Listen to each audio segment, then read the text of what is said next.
बंगालच्या उपसागरात निर्माण झालेल्या मोंथा या चक्रीवादळाने आता तीव्र रूप धारण करण्यास सुरुवात केली आहे। भारतीय हवामान विभागाच्या माहितीनुसार हे चक्रीवादळ पुढील काही तासांमध्ये पश्चिम किनारपट्टी भागाकडे सरकू शकतं। पण तुम्हाला माहिती आहे का, या चक्रीवादळांना नावं कशी दिली जातात आणि मोंथा हे नाव कुणी दिलं? नाही तर चला सांगते।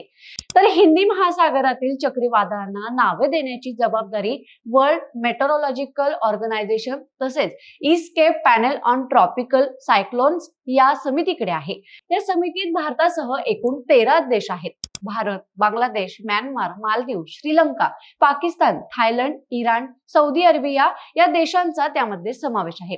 प्रत्येक देश आपापल्या यादीत 13 नावे सुचवतो। जेव्हा एखादं नवीन चक्रीवादळ निर्माण होतं तेव्हा यादीतील क्रमाने पुढील नावं वापरली जातात।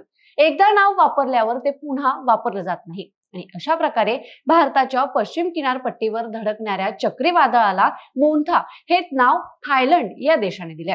थायलंडच्या भाषेत मोंथा म्हणजे सुगंधी फूल किंवा सुंदर फूल। ही गोष्ट तुम्हाला माहिती होती का? कशी वाटली आम्हाला कमेंट्स करून नक्की सांगा आणि बखर लाईव्हला सबस्क्राईब जरूर करा।